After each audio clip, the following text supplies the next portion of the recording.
Siapa striker nomor 9 terbaik di dunia saat ini?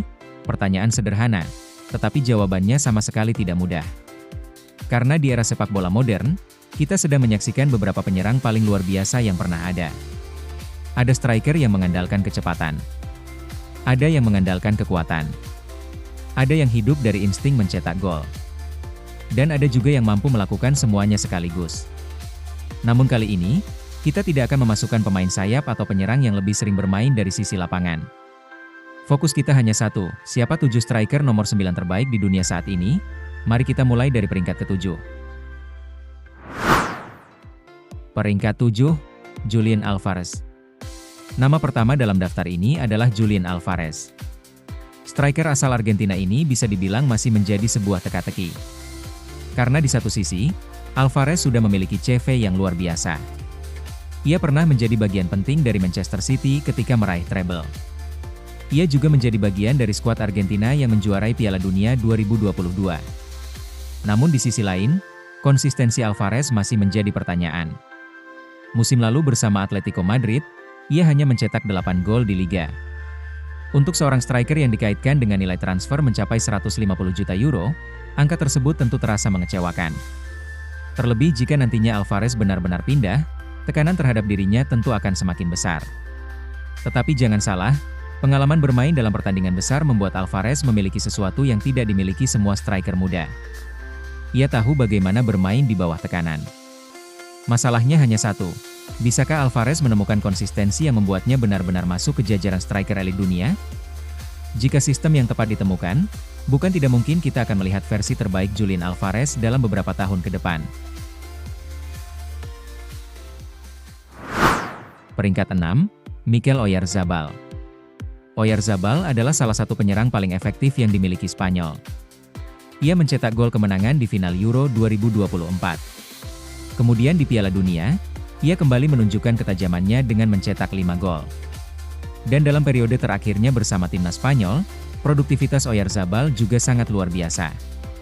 Ia juga memiliki teknik, pergerakan yang cerdas, kemampuan mencetak gol, dan pengalaman di pertandingan besar.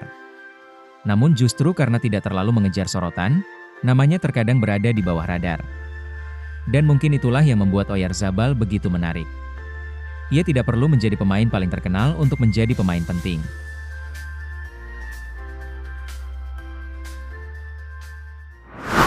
Peringkat 5, Lautaro Martins.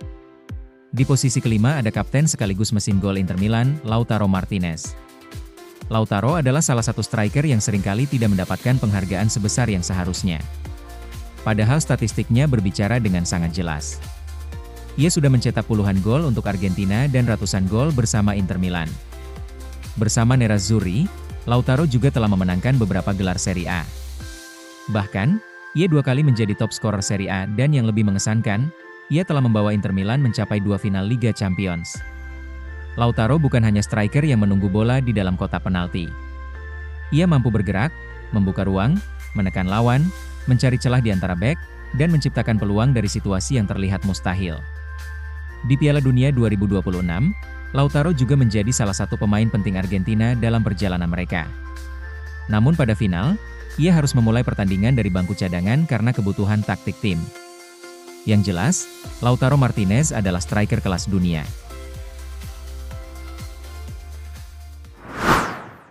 Peringkat 4, Victor Osimhen. Sekarang kita masuk ke 4 besar.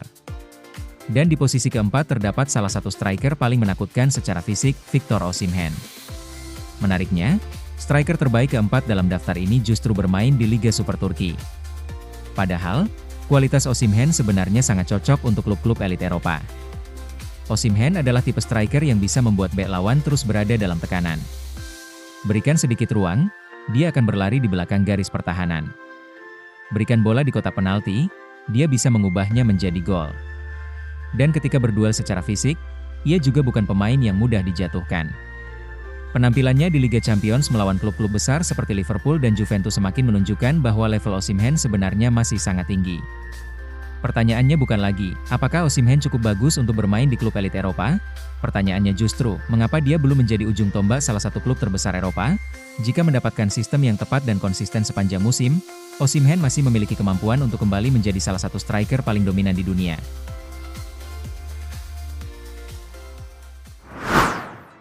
Peringkat 3, Erling Haaland. Dan sekarang, kita memasuki 3 besar. Nama yang satu ini mungkin merupakan definisi paling jelas dari striker nomor 9 modern. Jangan melihat posisi ketiga sebagai bentuk meremehkan Haaland, justru sebaliknya. Untuk bisa berada di bawah dua pemain yang juga luar biasa, Haaland harus memiliki kualitas yang sangat tinggi. Dan dia memang memilikinya. Di bawah Pep Guardiola, Haaland membantu City meraih treble. Dan yang menarik adalah gaya bermainnya. Ia tidak selalu terlibat dalam pembangunan serangan. Haaland diciptakan untuk satu hal, yaitu menghancurkan pertahanan lawan dan mencetak gol. Pergerakannya di dalam kotak penalti sangat sulit dibaca.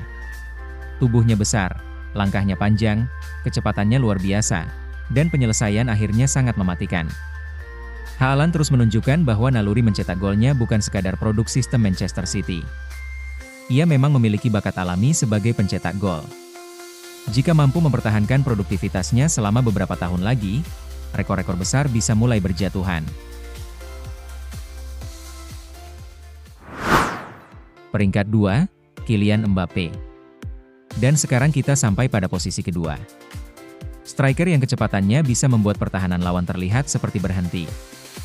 Kecepatan, dribble, pergerakan tanpa bola, kemampuan menyerang ruang, dan tentu saja, gol. Mbappe memiliki kombinasi yang sangat langka. Ia bisa bermain sebagai striker. Tetapi ia juga mampu bergerak melebar, menerima bola dari jauh, kemudian menyerang kotak penalti dengan kecepatan luar biasa. Di Piala Dunia, levelnya bahkan semakin tinggi. Ia menjadi salah satu pemain paling menentukan dalam sejarah turnamen tersebut. Dan kini, Mbappe juga memegang rekor sebagai pencetak gol terbanyak sepanjang sejarah Piala Dunia. Ia bahkan menjadi pemain pertama yang mampu memenangkan 2 sepatu emas Piala Dunia. Itu bukan pencapaian biasa. Itu adalah sejarah. Namun ada satu alasan mengapa Mbappe berada di posisi kedua. Karena meskipun kualitas individunya luar biasa, masih ada satu striker yang dinilai lebih komplit dalam daftar ini. Mbappe juga masih memiliki satu trofi besar yang belum berhasil ia raih, yaitu Liga Champions. Tetapi jika berbicara mengenai kemampuan individu, sulit mencari banyak pemain yang berada di level Mbappe. Ia cepat, kreatif, produktif, dan mampu mengubah pertandingan hanya dalam beberapa detik. Dan jika berada dalam sistem tim yang sempurna, mungkin kita bisa melihat versi terbaik Kylian Mbappe.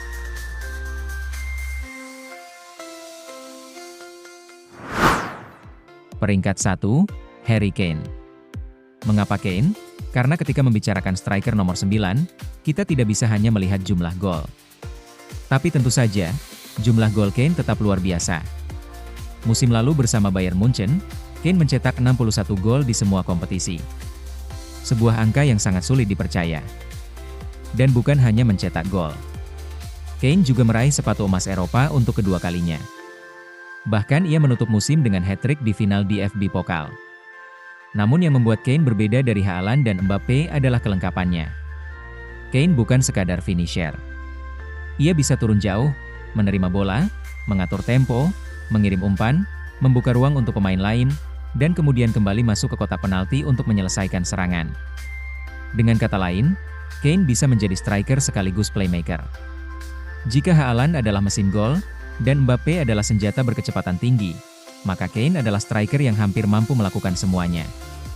Memang, Kane masih memiliki satu kekurangan besar dalam koleksi trofinya. Ia belum memenangkan Liga Champions. Ia juga belum pernah mengangkat trofi Piala Dunia bersama Inggris. Tetapi dua hal tersebut lebih banyak berbicara tentang keberhasilan tim daripada kualitas individu Kane. Dan jika terus mempertahankan performanya, mungkin Harry Kane bisa mendapatkan salah satu dari trofi yang belum ia dapatkan.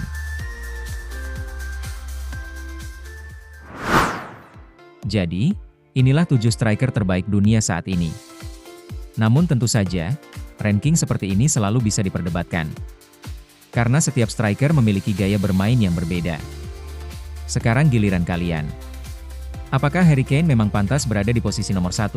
Atau menurut kalian, Haaland atau Mbappe justru lebih layak menjadi striker terbaik dunia? Tulis pilihan kalian di kolom komentar. Dan kalau kalian suka konten sepak bola seperti ini, jangan lupa subscribe, karena masih banyak ranking dan pembahasan menarik tentang pemain-pemain terbaik dunia yang akan kita bahas berikutnya.